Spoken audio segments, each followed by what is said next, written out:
So I'd like to thank you, Pastor Mrs. Adoni, for having me and for ensuring that we teach women how it will we can grow our finances. First, I'd like to appreciate that the opportunity to be at this inspiring conference. And ladies, I want to welcome each and every one of you. Today marks a new chapter in our journey towards financial freedom, empowerment, and wisdom. And as we gather in this space, we'll bring with us a unique experience, perspective, and strength. I know that a lot of times women think that they're undeserving and they don't know a lot about finance, but I want you to know that as long as you don't get into that space of financial literacy and opportunity, you would still be at the back seat. Today, I want to use this opportunity to say, let's claim our seat at the table. Let's assert our right to build wealth.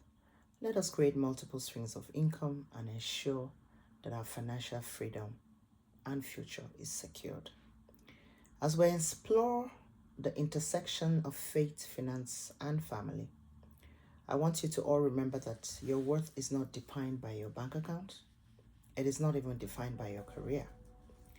Our worth is inherent and it is rooted in our ability and our identity as beloved daughters of God.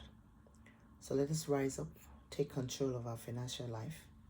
Let us build a future together, a brighter future for ourselves, for our families and our communities. And I know that if we're able to do this together, we can achieve greatness. Together we will thrive. Today I'll be talking to you about women, ministry, and finance. And this whole session is just to teach us and help us understand our role as Christian women, why we should be financially empowered. We are going to explore biblical principle. We're going to look at the income opportunities that are available.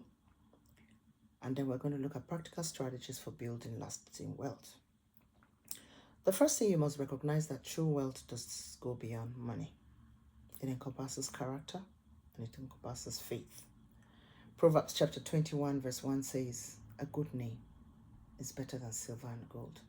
So even though we talk about finances, remember that a good name is what you must all yearn to have.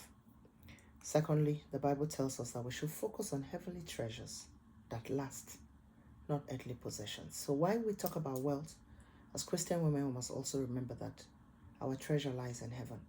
It's not on earth, and it's not in the possessions that you have. Thirdly, stewardship. How are you managing the resources that God has given you? Because every resource that you have is a gift. It's what you do with it that will determine whether you have more tomorrow or you have less. So recognize God's ownership. Recognize your position in the fact that you're a steward and that you must manage it well. And thirdly, remember that you must find satisfaction in God, not in material wealth. A lot of times we make the mistake of thinking that wealth must come from, our satisfaction will come from wealth. It won't. No matter what you do, God can never replace himself. So you will not find satisfaction in wealth. You would only find satisfaction in God. And so your contentment should be in God and in what you have. Remember, God says, I will never leave you, neither will I forsake you. That's what the Bible says. So remember that. So let's talk about wealth, finances. There are 3 stages of finances that we must all yearn to get to. There is a place of financial opportunity. There is a place of financial wealth, and then there's a place of financial abundance, independence.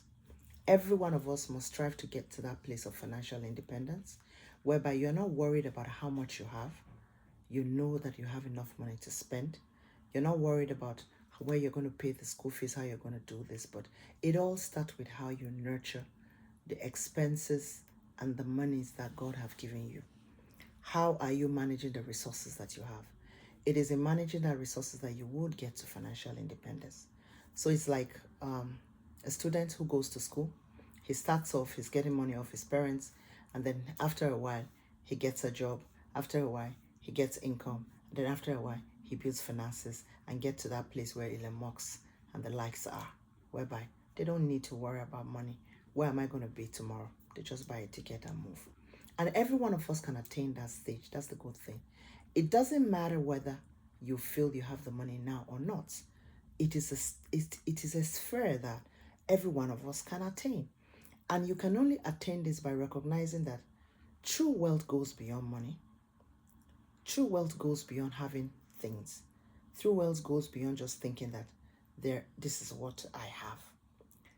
Of course, there are practical wealth building strategies that we'll talk about, but you must first of all start with understanding financial literacy. So, how do I plan for the future?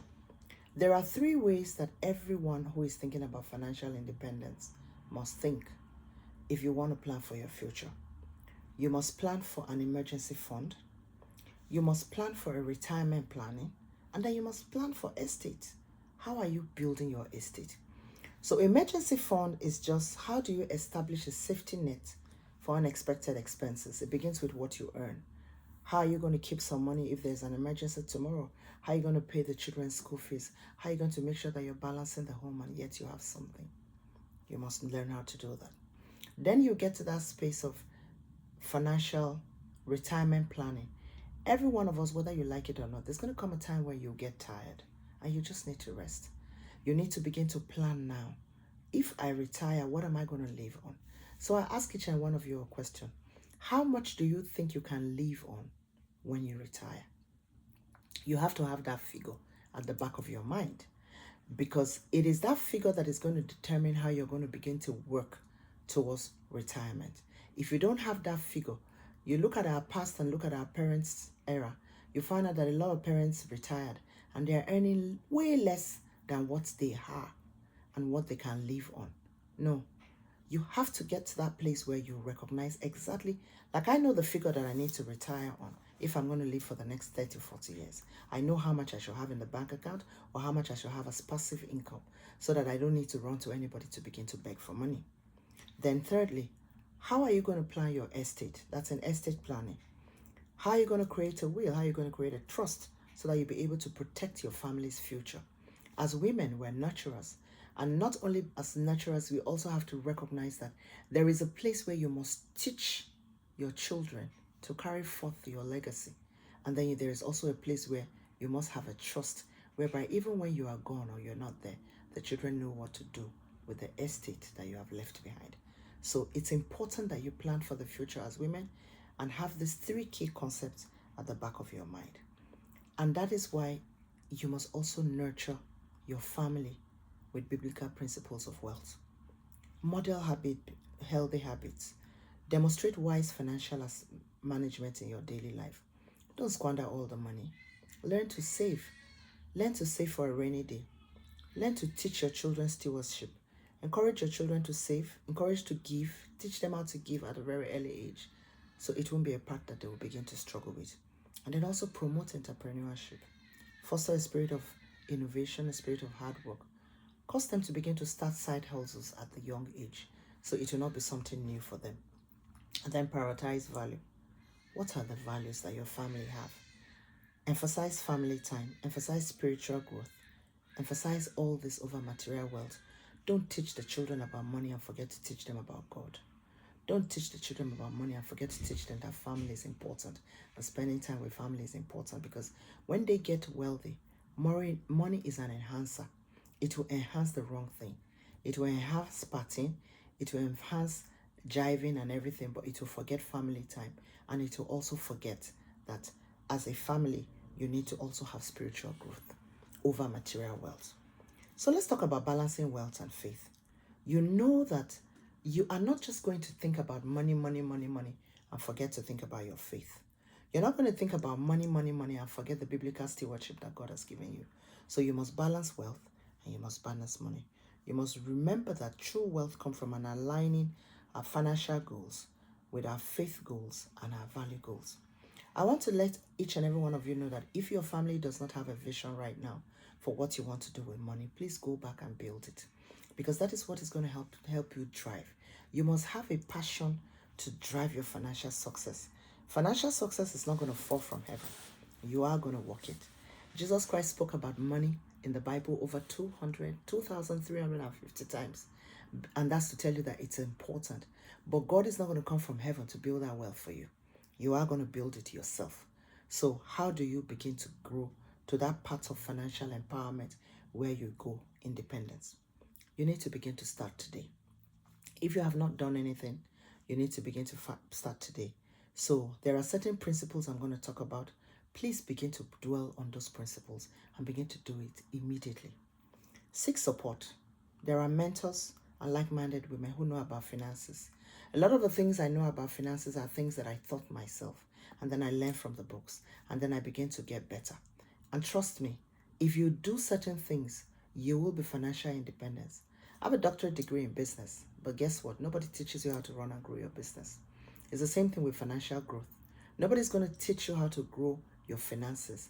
You are going to have to do certain things yourself with mentors and people who have done that thing before. But it's a process of continuous learning. You have to stay informed about financial strategies. You have to stay informed about financial opportunities. And more than everything, you have to trust in God. Let faith guide your financial journey. Some people are going to come and tell you, oh, do this, oh, do that, oh, do this. But it's your faith that is going to drive you. So let's talk about a financial framework. How do you how do you begin to grow your financial growth? You have to have a framework. So you have to have a short-term goal, you have to have a mid-term goal, and then you have to have a long-term goal. So your short-term goal means you're going to focus on achievable goals within the year. It's not a dash, it's a marathon. If you want to pay a debt, if you want to build an emergency fund, you're not just take off, run 100-meter pop and get to that stage. No, it's going to have to be a plan. There's going to have to be a short-term plan. How am I going to achieve my financial goal? And then you're going to set those goals for the next 3 to 5 years. You're going to now begin to say, oh, I want to buy a house. How long is it going to buy a house? Let me give you a certain analogy. I built a building without even having the money. And when I look back now, if I had followed my husband would have said, wait until we have the money. You can't do that. Everything you can do is achievable. Within 3-5 years, whatever you want to achieve, it's achievable. Because what does the Bible say? The Bible says little by little. No wealth is grown overnight. That's why you see people who become millionaires lose that money. People who win the lottery lose that money. Why? Because everything you're going to do and grow is going to come little by little. So how did I do it? I began with 5,000 naira. I bought the first block. I bought the cement. I bought the sharp sand. I bought all the things that I needed. Little by little, I started molding blocks. By the time I did that for 1 year, I began to build. And as I began to build, I still use that formula, 5,000 naira every day. Put blocks down, put cement, put sharp sand. How much is sharp sand today? If you want to build a house, calculate that money, put that in progress, and begin to say, if I'm going to build this house, how much is this house going to cost me? 10 million naira. Divide that 10 million naira by 365 days. That means 10 million naira by 365 days. We're going to do some calculation. 10 million naira, if you divide that by 365 days, because that's a year, that's 27,397 naira, 20 kobo. So what are you going to do? It means that every day you are going to have to come up with 27,397 naira. When you break things down like this, it becomes easier for you to achieve a goal. So you all know now that if you're planning to build a house and you have a business, all you need to do is put away 27,397 naira. Don't put it in a bank. Put it in cement. Put it in blocks. Put it in sharp sand and begin to put that. If you know how much your sharp sand is, that's how you're going to get that money to be able to start to build. So those are the practical steps that you take. And you can do that with any goal that you want at all. Then you have to go to that long-term goal. The long-term goal is plan for the future, like retirement savings, like securing your children's education. I want to let you know that every one of you can send your child to school in America if you start when the child was born.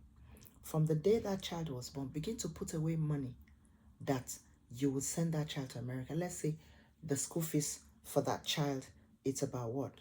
School fees are very expensive now. My daughter is going to school. The total money is going to be about $258,000. That's how much that school fees is. Now, let me show you how you can send that child to school. $358,000.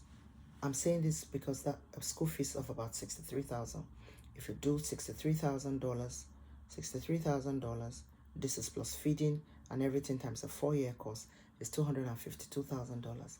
Living expenses, you want to add another $50,000 in that 4 years. So that's $302,000.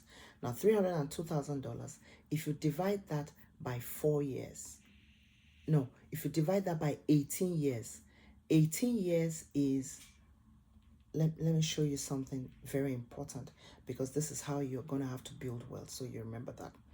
18 years times 365 is actually 6,570 days. All right, so we're going to take our $302,000, divide that by 5,670 days. That is 53 naira, $53. If you save $53 every day, and I'm just being extravagant, 53 every day, all right, it means that you are going to have enough money to send your child to school before that time gets. Change that to naira, change that to any currency you want to do that. But the drift of what I want you to get, and the gist is that everything that you have to do, divide that into the days and begin to take little by little steps to be able to achieve those goals. That is the fastest and the easiest way that you can achieve your goal.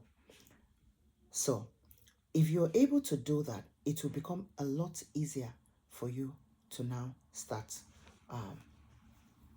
achieving your financial goals. So let's talk about how you can diversify income for you to build multiple streams of income. There are ways that you can build wealth, starting from small. You can start off with investing. You can start off with buying stocks. You can start off with real estate. There is something in real estate called land banking. Do you know that you can buy a piece of land for 200,000, 100,000 naira, leave that land? By the time your child is 18, by the time your child is 10, you can sell that land for 100 times more than the property that you are looking for to buy and move in. I don't know whether you understand what I said. So there are different strategies for building wealth, practical wealth strategies that I'm talking about now. First, find things that you can invest in. Small things. Don't look for the big. Begin small. Look for your money wealth. Let me let you know that a GTB share used to be 14 naira per one share. If you had started buying that share little by little by little by little, even for your child, until that child gets to 14, that child would have built wealth by now. I remember when I first bought GTB shares, I bought 5,000, and then every day I will add money, I will buy and buy and buy until I bought 50,000. By the time I got a bonus every year over the year, I now have 189,000 shares of GTB. Now GT shares is 53 naira. If you take, that time when I bought it was 14 naira. If you take 100,000 of that share now and sell it times 53 naira, you have 5.3 million. And all that it cost me to buy those shares now then was 14,000 times 50,000. 14, it was less than 70,000 naira. So don't wait until you have plenty money. Begin small. So you can begin by buying shares. The Nigerian Stock Exchange is one of the most fantastic stock exchange. I don't have the time to teach you how a stock is viable, but there are books and information that are there. And if you also want me to teach you, contact me and then we'll talk about it. But there are ways you will know what stock is viable, what stock is not viable. Invest wisely. Invest in stock, invest in shares, invest in mutual funds, invest in real estate.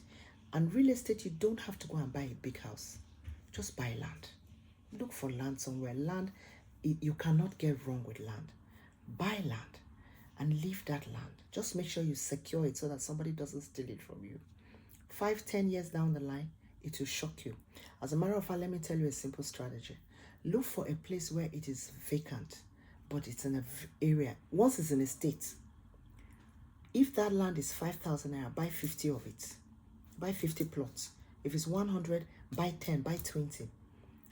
Those other ones will pay for you to build your house. And then over the years, you will not need more money. You will need more money to do whatever you need to do.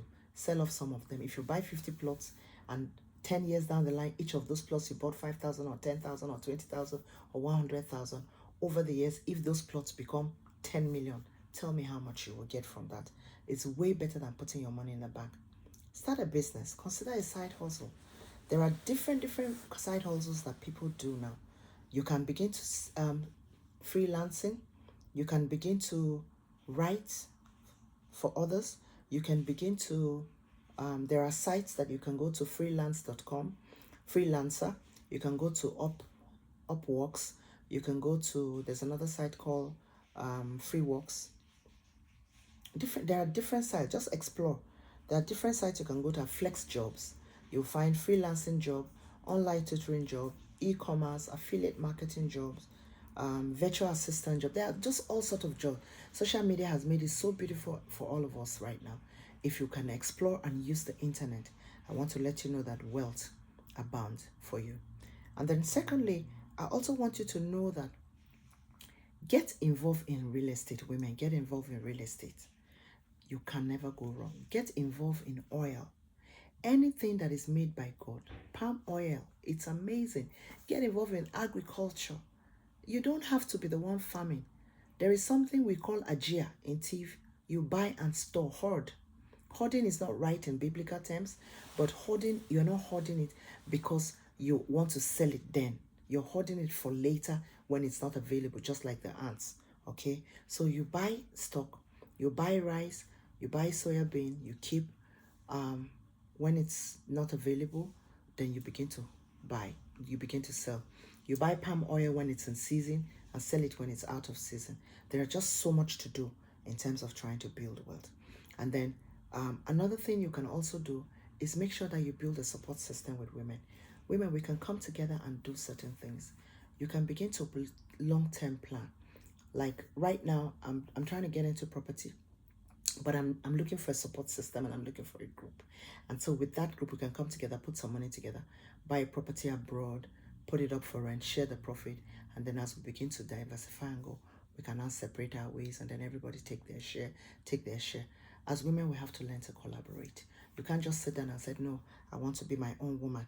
I don't want anybody to tell me what to do. I don't want anybody to create anything for me. No, you cannot do that. I put some certain informations in the slide and some biblical principles that we can help us to recognize what we need to do as women. The Bible talks about building wealth God's ways, and there are just so many of those verses. It says the blessings, Proverbs chapter 10 verse 22 says, the blessing of the Lord makes one rich and he adds no sorrow to it.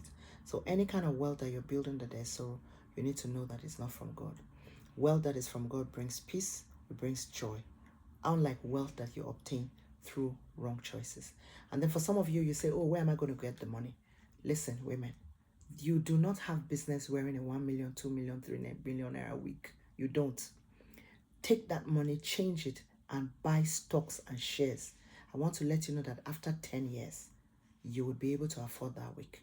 After 5 years, you'll be able to afford that week. One of the things that I do is that I buy from my growth. So if I want to do something, I don't take money and go and do it. I buy from the profits of what I have made. So do some investment. When you want to buy anything, buy from your profit. Let me tell you a story. I remember when I was building my plaza, my kids must have been younger then. I don't even know whether my daughter remembers this. And I'm calculating toilet seats. And we're supposed to buy toilets for the plaza. Then toilets were 8,000 naira plus sink and everything. And my son said he wanted to eat pizza. I'm like, pizza? Pizza, chocolate, all that was going to cost me about 10,000. And I'm like, no, that's one toilet seat. I didn't understand that. My daughter kept it. One day my son wanted something, and you know what? As he was just asking, my daughter said, Tedo, you better stop asking. My mother is going to tell you about toilet seat now. It hurts me, but they got the principle. So you need to buy from your plan. Once you have a project, work on your project. Once you finish, now I can afford those pizzas. I don't have to tell them about toilet seat because One rent from one of that floor of that plaza gives me over 10 million naira. Do you understand? So you need to start work. But more than that, you need to start early. You need to plan early. Because if you plan and you start early, you will build your wealth in a manner and way that later on in life, you do not have to struggle. I hope that I've been able to inspire you. I've hoped that I've been able to show you certain ways that you can build financial freedom. Financial freedom is not something you can talk about in one session. There's a whole lot of discussion that we can do.